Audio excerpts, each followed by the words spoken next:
Welcome to the Get Smart with Money podcast. I'm your host, Dana Hernandez, financial planner and author of Get Smart with Money, Break Free from the Struggle, Build Wealth on Your Terms, and Rewrite Your Money Story. Here we talk about money, entrepreneurship, growth, and resilience, because financial freedom is about more than just numbers. Each week, you'll get practical strategies, inspiring stories, and the motivation you need to stress less about money and create more freedom in your life. Let's get smart with money together. That makes sense. Yeah. At what point should a business owner start thinking about preparing their company for growth or even a future sale? Yeah. Day one. I strongly encourage anybody who has started a business, even if you're a single person business, single operator, you need to start thinking about what that exit strategy is. And that's one of the first questions I ask working with a prospect is, what is your exit strategy? And most of them look at me like a deer with headlights. They're like, I don't know what you're talking about. What do you mean exit strategy? I'm going to live forever, and this is going to be my baby. But they need to think about an exit strategy now because that will help them make foundational decisions over the next 2 years, 5 years, 10 years to position the business for success. And what I've found is those founders that create an exit strategy early in the business, they may say, hey, I want to sell this in 5 years. And they get to year five, they've built such a quality business, there's no reason to sell it. They don't have to work very hard. They're working maybe 10 hours a week, and it's basically an ATM that's paying them everything they need out of it. So if you build an exit strategy, that doesn't mean you have to execute that exit strategy in the timeline. But if you build it that way to operate without you, then you're going to be much happier in the business. Do you ever talk to your clients about possibly looking into like key person insurance and stuff like that? Yes, Yeah. absolutely. As the company grows and as you build out a leadership team, I mean, one person business, two people business, you probably not need it until you get to a certain point, maybe 10 or so employees. But once you start establishing a staple of leadership team that actually is helping you run that business and their key operators, key man insurance is a definite good way to go. Because if you lose that person, you've got to replace them. But what are you going to do in the interim? Well, I mean, if it's marketing, you could hire a fractional chief marketing officer. You could hire a fractional chief operating officer. You could hire a fractional CFO. So it's a good idea to have that key man insurance to be able to bridge while you're looking for somebody, but also help you replace that person. Definitely. I think that insurance is kind of fascinating in the way that it works. It's kind of interesting. Yeah, Just it gives you that peace of mind while you're trying to find somebody, while you lost somebody. yeah. Just like regular life insurance, basically, just for a business. Yeah. Well, and the other side of it is the key man insurance on the owner too, because if that Yeah. founder is actively involved in the business, the business needs key man insurance on that founder to be able to find that founder's replacement. Because, typically if it's a husband and wife and the wife's not involved in the business, she's not going to want to run the business. They're going to need to find somebody else to keep it going. Right. So how do you know when your business is running you instead of the other way around? So here's my litmus test for that, and it works pretty well. It's two questions. One, how long can you go during business hours without your phone ringing, asking you questions about the business? So if you can't go for hours, and not get a phone call from the business asking you a question about something, then that business owns you. And then the other one is, can you take a week of vacation off without a phone call? Can your Hmm. business operate without you? And what's typically funny is I'll ask somebody that, maybe the husband, if it's a husband and wife business, ask the husband, and he's like, oh, absolutely, I can take a week off. I look over at the wife and she says, nope, can't happen because your phone rings. You just don't realize how many times you're answering the phone. So those two questions, can you take time off? Can you be away from the business for a week or 2 weeks or 3 weeks without the business having to contact you to solve some type of problem?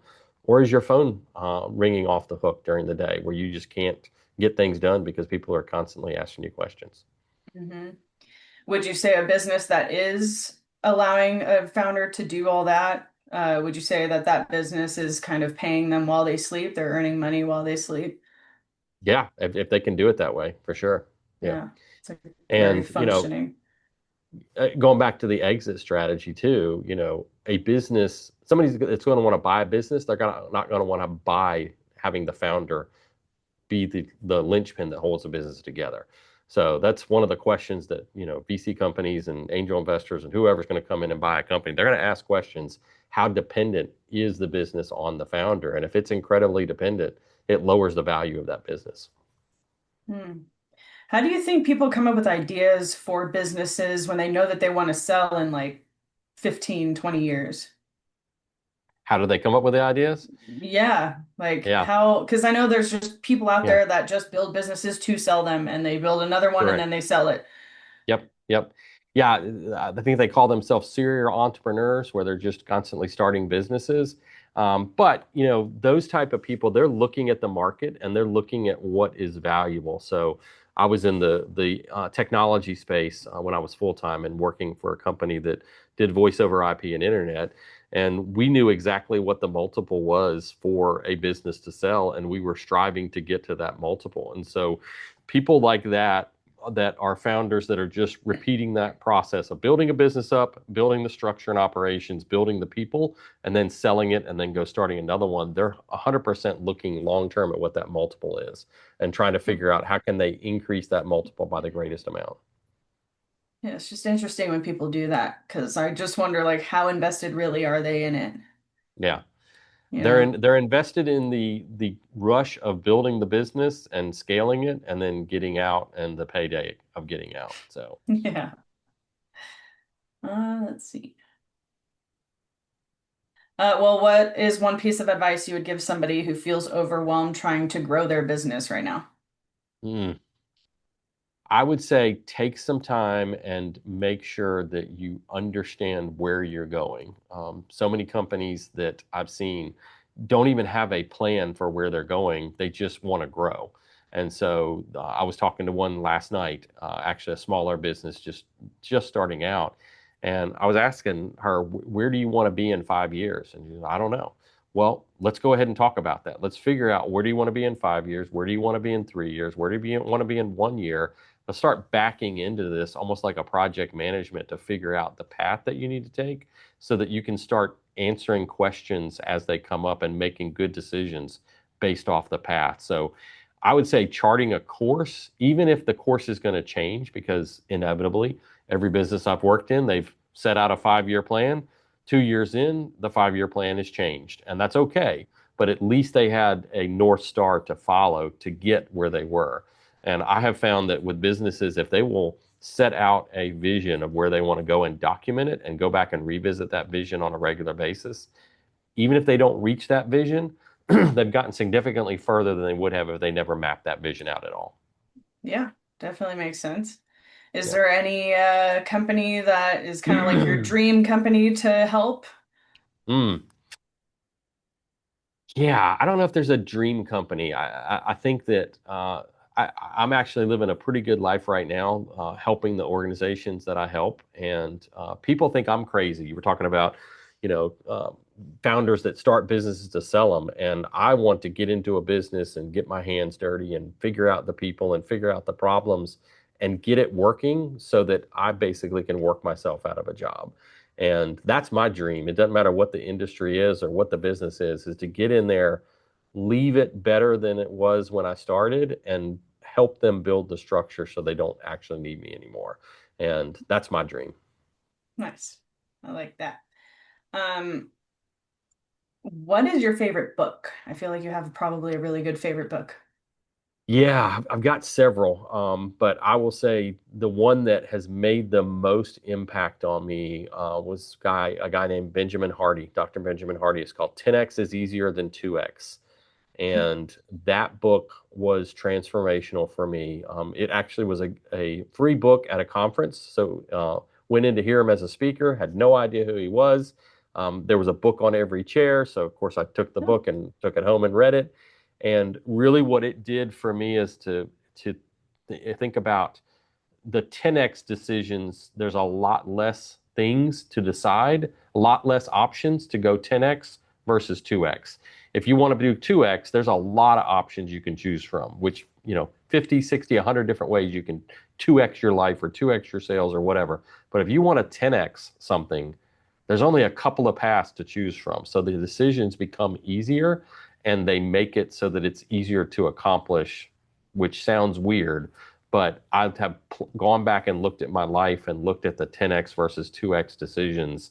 And the ones that I 10x were the ones that I actually had less decisions to make.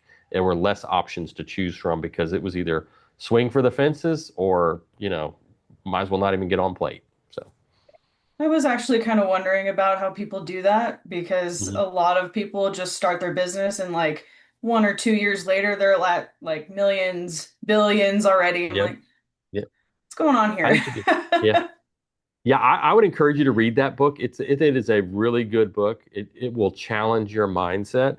Um, put it this way, I read the book when I was full-time employed with a company, and shortly after I read it, I quit my job. So Okay. that gives you, not that you're going to quit your job, but it is a good book to really challenge what are you doing and what risks are you taking and what are the 10x moments in your life that you can take advantage of. So Okay, okay. I mean, I would love to quit my job, so I'm gonna get on that book. there you go. So, What's 10x is easier 2x? It's Benjamin Hardy. That's my favorite book. awesome. Okay, thank you for sharing that. Yeah. If every business owner listening today could take one action away from our conversation, what would you recommend? One action that I would recommend that they take is to really take a hard look at their business and what are they doing in the business. So many times founders are working inside the business instead of working on the business. And I find regularly that founders are doing things that are well beneath what they're being compensated. So, administrative tasks, going to the post office, depositing checks at the bank. I mean, I could name off dozens of things I've found with those founders. And if they will just take an inventory of the things that they are doing and then figure out what is worth my time, because the things that they're doing that is not worth their time, they're actually stealing from the company when they do that. When they do something that's $25 an hour work, it sounds harsh, but they're actually stealing from the company because they need to be doing 100, 150, $200 an hour work. So that's the one thing I would encourage founders to do. Okay, all right. Yeah, that makes a lot of sense. Okay. Well, Forrest, thank you so much for joining me today and sharing all of your insights and expertise. Appreciate If it. you would like to know more and learn more about Forrest and Derr Consulting, be sure to check out his links in the episode description. If you enjoyed today's episode, don't forget to subscribe to the Get Smart with Money podcast, leave a review, and share it with another business owner who could benefit from this conversation. Thank you, and I will see you all next time. And thank you again, Forrest. Thank you. Please like, review, share, and subscribe to this podcast, and follow us on Instagram at GetSmartWMoney Podcast, as well as checking out our website at GetSmartWithMoneyPodcast.com.